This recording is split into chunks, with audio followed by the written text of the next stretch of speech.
Hi ഒരുവാൻ. അപ്പൊ ഇന്ന് miss പറയാൻ പോകുന്നത് +2 ഫിസിക്സിലെ 3rd ചാപ്റ്റർ ആണ് കറണ്ട് ഇലക്ട്രിസിറ്റി. ഓംസ് ലോ നോക്കോ. According to Ohm's law, the potential difference across a conductor is directly proportional to the current. Electric current provided the temperature is kept constant. ഈ provided the temperature kept constant എന്ന് പറയുന്നത് ഭയങ്കര important ആണ് Ohm's ലോയിൽ. Because at constant ടെമ്പറേച്ചറിലാണ് എല്ലാ സർക്യൂട്ടും എന്ത് ചെയ്യുന്നത്, work ചെയ്യുന്നത്. അപ്പം ഈ ഓംസ് ലോ ഒബേ ചെയ്യണമെങ്കിൽ തന്നെ കോൺസ്റ്റന്റ് ടെമ്പറേച്ചർ എന്നുള്ള സർക്യൂട്ടിൽ മാത്രമാണ് ഓംസ് ലോ ഒബേ ചെയ്യുള്ളൂ. അല്ലാത്ത പക്ഷം എന്താണ് ഓംസ് ലോ ഒബേ ചെയ്യില്ല. ഓമിക്ക എന്നൊക്കെ പറഞ്ഞിട്ട് അത് ഞാൻ പറയാം. സോ ഇവിടെ പറയുന്നത് എന്താണ്? Potential difference across a conductor is directly proportional to the electric current. നിങ്ങൾക്ക് തിങ്ക് ചെയ്യാവുന്ന കാര്യം ബസ് കുറച്ച് മുന്നേ പറഞ്ഞായിരുന്നു.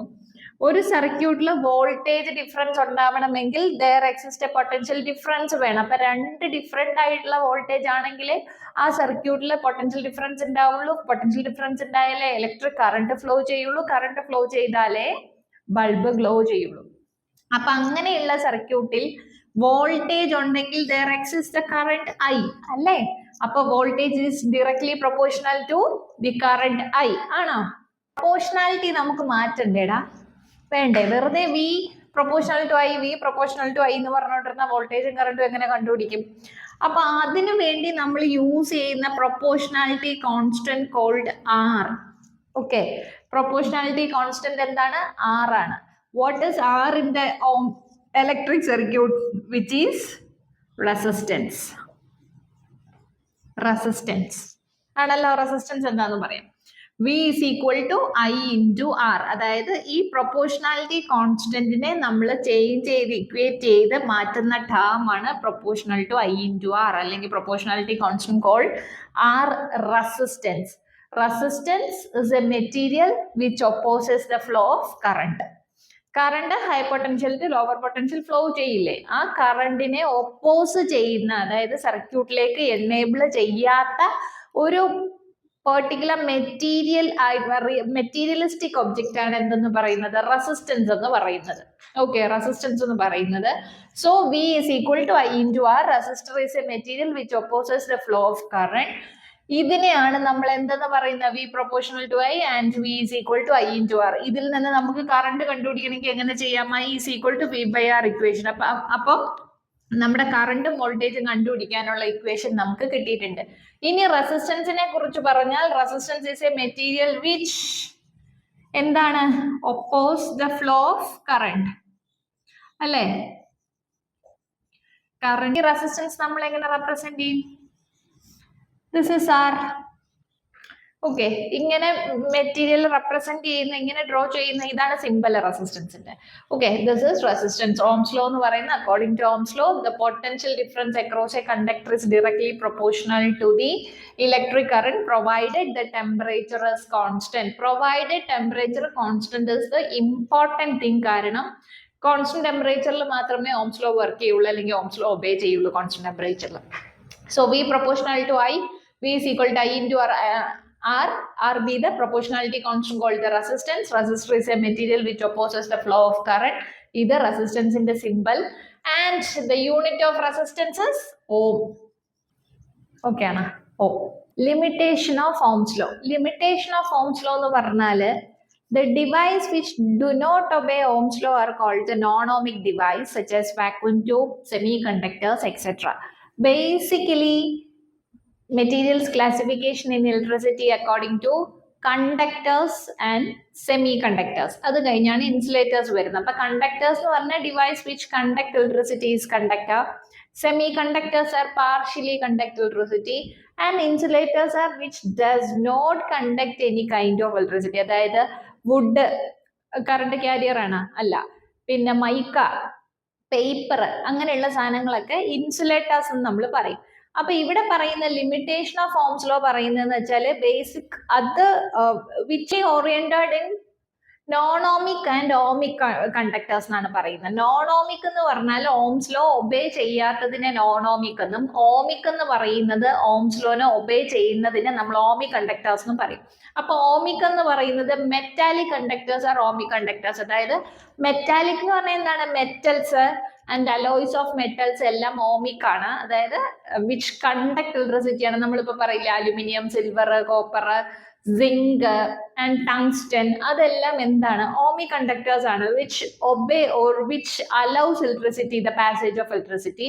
അപ്പൊ നോൺ ഓമിക് എന്ന് പറയുന്നത് എന്തായിരിക്കാം? നോൺ ഓമിക് എന്ന് പറയുന്നത് സെമി കണ്ടക്ടർ മെറ്റീരിയൽസ് എല്ലാം നമ്മൾ എന്തായിട്ടാണ് പറയുന്നത്? നോൺ ഓമിക് മെറ്റീരിയൽസ് ആയിട്ടാണ് പറയുന്നത്. അതുകൊണ്ടാണ് vacuum tube, semi conductor, diode. Vacuum tube, diode എല്ലാം ഫോർവേഡ് ബയസ്, റിവേഴ്സ് ബയസ്, ബയാസിങ്ങിന്റെ ബേസിസിലാണ് അതെല്ലാം വർക്ക് ചെയ്യുന്നത്. അതുകൊണ്ട് തന്നെ ഇതൊന്നും എന്ത് ചെയ്യില്ല, കംപ്ലീറ്റ്ലി കണ്ടക്ട് ചെയ്യില്ല, പാർഷ്യൽ കണ്ടക്ഷൻ ആണ് അവിടെ നടക്കുന്നത്. അതായത് ഫോർവേഡ് ബയസ് മാത്രമേ ഡയോഡ്സ് കണ്ടക്ട് ചെയ്യുള്ളൂ, റിവേഴ്സ് ബയസിങ് കണ്ടക്ട് ചെയ്യില്ല. ഓക്കെ, അപ്പൊ the device which do not obey Ohm's law are called the non ohmic device, such as vacuum tube, semiconductor, diode, etc. The relation V by I is equal to R is valid for both nonic and non-ohmic resistance. അപ്പൊ non-ohmic device രണ്ടിനും ഇത് valid ആണെങ്കിൽ miss പറഞ്ഞു non-ohmic conduct ചെയ്യില്ല, പിന്നെ ഇതെങ്ങനെ valid ആവും അല്ലേ? ചേഞ്ച് എന്താന്ന് വെച്ചാൽ ഓമിക്കിനകത്ത് വാല്യൂ ഓഫ് ആർ എപ്പോഴും എന്ത് തന്നെയാണ്? കോൺസ്റ്റന്റ് ആണ്. നോൺ ഓമിക് ആകുമ്പോൾ വി ബൈ ഐ സാറ്റിസ്ഫൈ ചെയ്യണമെങ്കിൽ റെസിസ്റ്റൻസിന്റെ വാല്യൂ കോൺസ്റ്റന്റ് ടെമ്പറേച്ചറിൽ കോൺസ്റ്റന്റ് വാല്യൂ ആയിരിക്കണ്ടേ? ഒരു സർക്യൂട്ടിന് ഒരു റെസിസ്റ്റൻസ് അല്ലേ പാടുള്ളൂ, ഒരുപാട് റെസിസ്റ്റൻസ് വേരി ചെയ്തുകൊണ്ടിരിക്കില്ലല്ലോ. അപ്പൊ നോൺ ഓമിക് ആകുമ്പോൾ എന്താണ്? റെസിസ്റ്റൻസിന്റെ വാല്യൂ കോൺസ്റ്റന്റ് ആയിട്ട് നിൽക്കില്ല. റെസിസ്റ്റൻസിന്റെ value does not lies in a constant value, അത് എപ്പോഴും വേരീസ് കണ്ടിന്യൂസ്ലി. അതുകൊണ്ട് അപ്പൊ എന്ത് ചെയ്യും? ഓംസ് ലോ അവിടെ ഫെയിൽ ആയി പോകും അല്ലെ? ഓംസ് ലോ ഒബേ ചെയ്യില്ലല്ലോ, റെസിസ്റ്റൻസ് വാല്യൂ ചേഞ്ച് ആയിക്കൊണ്ടിരുന്നത്. അതാണ് പറയുന്നത് ഇവിടെ. The ohmic conductors values of R is constant. For non-ohmic conductor the value of R is not constant. That is the Ohm's law fails. ഇനി ഇതെന്ന് പറയുന്നത് ഓംസ് ലോയുടെ ഗ്രാഫ് രണ്ടെണ്ണം പറയുന്നതാണ്. ഒരെണ്ണം ഓമിക്, ഇത് നോൺ ഓമിക്. ബിക്കോസ് ഇത് nichrome conductor. The nichrome nickel plus chromium, അതാണ് nichrome അല്ലെ? The potential difference may vary non-linearly with the current. Potential difference കറണ്ടിനനുസരിച്ച് നോൺ ലീനിയർ ആയിട്ട് വേരി ചെയ്യും കേട്ടോ. ലീനിയർ ആണെങ്കിൽ ഇതാണ് ലീനിയർ റിലേഷൻഷിപ്പ്. വോൾട്ടേജും കറണ്ടും ഇങ്ങനെ ലീനിയർ വരും ഓംസ് ലോ. ഇത് നോൺ ആണ്. അപ്പൊ അതുകൊണ്ട് എന്ത് സംഭവിച്ചു? നോൺ ലീനിയർ ആകുമ്പോഴത്തേനും ലീനിയർ അല്ലല്ലോ, മാറിപ്പോയില്ലേ? നിക്രോമിന്റെ സ്പെഷ്യാലിറ്റി എന്താണ്? നിക്രോം എന്ന് പറയുന്നത് ഹൈ ഇലക്ട്രിക്കൽ റെസിസ്റ്റൻസും എക്സ്ട്രീം ടെമ്പറേച്ചർ വിത്ത്സ്റ്റാൻഡ് ചെയ്യാൻ ഏബിൾ ആയ ഒരു മെറ്റീരിയൽ ആണ് നിക്രോം. ഓക്കെ, ഹൈ ടെമ്പറേച്ചർ റെസിസ്റ്റൻസും and extreme temperature withstand capability ഉള്ള ഒരു മെറ്റീരിയൽ ആണ് നിക്രോം. ഇനി ഡയോഡ്സ് ആകുമ്പോൾ മിസ് പറഞ്ഞായിരുന്നു reverse bias, forward bias exist ചെയ്യുന്ന മെറ്റീരിയൽ ആണ് ഡയോഡ്. അതുകൊണ്ട് തന്നെ അത് ഓംസ് ലോ ഒബേ ചെയ്യില്ല. നിങ്ങളുടെ +2 എനിക്ക് തോന്നുന്നു സെക്കൻഡ് ലാസ്റ്റ് ചാപ്റ്റർ കണ്ട് സെമി കണ്ടക്ടർ ആണ്. അതൊരു ഇമ്പോർട്ടൻറ്റ് ചാപ്റ്റർ ആണ്. അവിടെ നമ്മൾ റിവേഴ്സ് ബയസ്, ഫോർവേഡ് ബയസ് ഒക്കെ പഠിക്കൂട്ടെ. അപ്പൊ ഇതാണ് limitations of Ohm's law. Notes എഴുതിയെടുക്കണേ. ഫാക്ടേഴ്സ് അഫക്റ്റിംഗ് റെസിസ്റ്റൻസ് അല്ലെങ്കിൽ resistance of a conductor. Resistance of a conductor miss already പറഞ്ഞിട്ടുണ്ടായിരുന്നു. It is defined as a ratio of the potential difference applied across the ends of a conductor to the current flowing through it. അതായത് ഒരു മെറ്റീരിയലിലെ voltage which is proportional to current ആണെങ്കിൽ ആ proportionality constant മാറ്റുന്നതിനെയാണ് നമ്മൾ mathematically constant of proportionality R resistance എന്ന് പറയുന്നത്. അതാണ് ആദ്യം സിമ്പിൾ ആയിട്ട് ഞാൻ ഓൾറെഡി എക്സ്പ്ലെയിൻ ചെയ്തതിന് ഒന്നുകൂടി എഴുതി. ബിക്കോസ് ഫാക്ടേഴ്സ് അഫക്റ്റിംഗ് റെസിസ്റ്റൻസ് എപ്പോഴും ചോദിക്കുന്ന ഓംസ് ലോ ആയിട്ട് റിലേറ്റഡ് ആയിട്ടുള്ള ഒരു ക്വസ്റ്റൻ ആണ്. അതുകൊണ്ടാണ് ഞാൻ ആ റെസിസ്റ്റൻസ് എഴുതിയിട്ട് ഫാക്ടേഴ്സ് അഫക്റ്റിംഗ് റെസിസ്റ്റൻസ് പറയുന്നത് കേട്ടോ. So SI unit of resistance is ohm, denoted by ohm എന്ന ലെറ്റർ. ഇനി എന്തൊക്കെ ഫാക്ടേഴ്സ് ആണ് റെസിസ്റ്റൻസിനെ ഡിപ്പെൻഡ് ചെയ്യുന്നത്? റെസിസ്റ്റൻസിനെ ഡിപ്പെൻഡ് ചെയ്യുന്ന the first factor length of the conductor. നമ്മൾ യൂസ് ചെയ്യുന്ന കണ്ടക്ടറിന്റെ ലെങ്ത് റെസിസ്റ്റൻസിനെ ഡിപ്പെൻഡ് ചെയ്യുന്നുണ്ട്. Because resistance is basically the material which opposes the flow of current അല്ലേ? അപ്പൊ ഒരു കണ്ടക്ടർ ഉണ്ടെങ്കിൽ ആ കണ്ടക്ടർ മൊത്തം കറണ്ട് ഫ്ലോ ചെയ്യണം. ആ കണ്ടക്ടറിൽ കൂടെ ഫ്ലോ ചെയ്യുന്ന കറണ്ടിനെ ഒപ്പോസ് ചെയ്യുന്ന മെറ്റീരിയൽ ആണ് റെസിസ്റ്റൻസ്. സോ ആ റെസിസ്റ്റൻസ് എന്ന് പറയുന്ന കണ്ടക്ടറിന്റെ ഫുൾ ലെങ്തിനെ ഡിപ്പെൻഡ് ചെയ്യുന്നുണ്ട്. അതുപോലെ തന്നെ മെറ്റീരിയലിന്റെ നേച്ചറിനെയും ഏരിയ ഓഫ് ക്രോസ് സെക്ഷനെയും ആ മെറ്റീരിയൽ എക്സേർട്ട് ആവുന്ന ടെമ്പറേച്ചറിനെ ഡിപ്പെൻഡ് ചെയ്യുന്നുണ്ട് അല്ലേ? അതാണ് third point, depends upon the nature of the material and the temperature of the material. And the second point, resistance which is inversely proportional to the area of cross section. Area of cross section inversely proportional ആണ്. Clear ആണോ? Area of cross section is inversely proportional. അപ്പോൾ എന്താണ് directly proportional? Length which is directly proportional and area of cross section is inversely proportional. So miss ഇവിടെ ഇപ്പോൾ ഒരു equation form ചെയ്യാൻ പോവാണ്.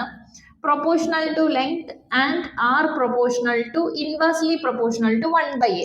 ഇത് രണ്ടും കൂടി കമ്പൈൻ ചെയ്ത R proportional to length by area എന്ന് പറയാലോ. ലെങ്ത് ബൈ ഏരിയ എന്ന് പറയാം. ഈ ലെങ്ത് ബൈ ഏരിയനെ നമുക്ക് മാറ്റാം. പ്രൊപ്പോർഷണാലിറ്റി മാറ്റി കഴിഞ്ഞാൽ ലെങ്ത് ബൈ ഏരിയ ഈക്വൽ ആവും. പ്രൊപ്പോർഷണാലിറ്റി മാറ്റുക. ദാറ്റ് പ്രൊപ്പോർഷണാലിറ്റി കോൺസ്റ്റന്റ് മാറ്റുന്നതിന് ഞാൻ റോ എന്ന് കൊടുത്തു.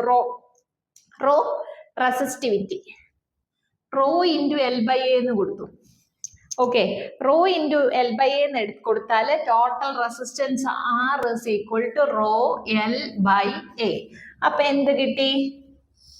Resistance R is equal to rho L by A. അപ്പൊ റെസിസ്റ്റൻസ് എന്തിനെയൊക്കെ ഡിപ്പെൻഡ് ചെയ്യുന്നുണ്ട്? Directly proportional to the length of the material, inversely proportional to the area of cross section, and it also depend upon the nature of the material. Material എന്ന് പറയുന്ന ആ length of the conductor, നമ്മൾ use ചെയ്യുന്ന conductor material ഉണ്ടല്ലോ, അതിന്റെ നേച്ചറിനെ depend ചെയ്യുന്നുണ്ട്. അതിൽ withstand ചെയ്യുന്ന അല്ലെങ്കിൽ അത് ക്യാരി ചെയ്യുന്ന ടെമ്പറേച്ചറിനെ ഡിപ്പെൻഡ് ചെയ്യുന്നുണ്ട്.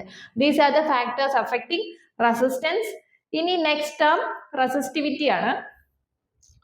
സോ ഇത്രയാണ് ഓംസ് ലോയിൽ വരുന്ന ഒരു കാര്യം. റെസിസ്റ്റിവിറ്റിയും കൂടെ എക്സ്പ്ലെയിൻ ചെയ്ത് നമുക്ക് ഈ വീഡിയോ വൈൻഡ് അപ്പ് ചെയ്യാം. Resistivity or coefficient of specific resistance is defined as the resistance offered by a resistor of unit length and unit area of cross section. Unit length, unit area of cross section, അതിൽ ഉണ്ടാകുന്ന ഒരു ratio ആണ് എന്തെന്ന് പറയുന്ന resistivity എന്ന് പറയുന്നത്. Resistivity basically നമ്മൾ മിസ്സൊക്കെ ബിടെക്കുകാരുടെ engineering സ്റ്റുഡൻസിന് എക്സ്പ്ലെയിൻ ചെയ്യുന്നതെന്ന് വെച്ചാൽ ability to resist is resistivity. എപ്പോഴും മിസ് പറയുന്ന ഒരു കാര്യമുണ്ട്. അക്കാഡമി വരുന്ന പിള്ളേരോട് ഞാൻ പറയും, ITY വന്നു കഴിഞ്ഞാൽ വിച്ച് റെപ്രസെന്റ്സ് ദ വേർഡ് അല്ലെങ്കിൽ which denote the word ability or able. അപ്പൊ ഇതെന്തിന്റെ എബിലിറ്റിയാണ്? റെസിസ്റ്റീവ് ആണെന്ന്. റെസിസ്റ്റീവിനുള്ള എബിലിറ്റി ടു റെസിസ്റ്റ്. റെസിസ്റ്റൻസ് എന്ന് പറഞ്ഞാൽ ഒപ്പോസ് ദ കറണ്ട് അല്ലെ. അപ്പൊ കറണ്ടിനെ ഒപ്പോസ് ചെയ്യാനുള്ള എബിലിറ്റിയാണ് resistivity. Okay, resistivity or coefficient of specific resistance is defined as the resistance offered by a resistor of unit length and unit area of cross section.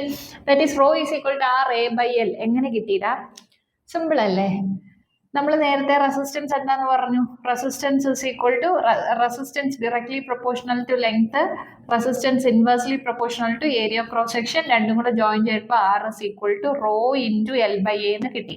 Which is rho is the proportionality constant called the resistivity. അപ്പൊ ഈ resistivity ഇതിൽ നിന്ന് നമ്മൾ raw convert ചെയ്ത എന്തെന്ന് കിട്ടും? ഇക്വേഷനിൽ നിന്ന് റോ കൺവേർട്ട് ചെയ്ത resistance into A divided by the length. This is the resistivity rho. Okay, RA by L എന്ന് കിട്ടും. റെസിസ്റ്റിവിറ്റി എന്ന് പറയുന്ന ഒരു സ്കെയിലാർ ക്വാണ്ടിറ്റി ആണ്, യൂണിറ്റ് ഓമീറ്റർ ആണ്. റെസിസ്റ്റൻസ് സ്കെയിലാർ ക്വാണ്ടിറ്റി ആണ്, കറണ്ട് സ്കെയിലാർ ക്വാണ്ടിറ്റി ആണ്, ആൻഡ് റെസിസ്റ്റിവിറ്റിയും സ്കെയിലാർ ക്വാണ്ടിറ്റി ആണ്. കറണ്ടിന്റെ യൂണിറ്റ് ആംപിയർ, റെസിസ്റ്റൻസിന്റെ യൂണിറ്റ് ഓം, റെസിസ്റ്റിവിറ്റിയുടെ യൂണിറ്റ് ഓം മീറ്റർ. ഓക്കെ അല്ലേ? അപ്പോൾ ഇത് അർച്ചനാസ് അക്കാഡമി യൂട്യൂബ് ചാനൽ. ഞാൻ അർച്ചന. എൻ്റെ വീഡിയോസ് കണ്ടിട്ട് നിങ്ങൾക്ക് യൂസ്ഫുൾ ആയിട്ട് തോന്നിയിട്ടുണ്ടെങ്കിൽ എൻ്റെ ഈ ചാനൽ ഒന്ന് സബ്സ്ക്രൈബ് ചെയ്യുക.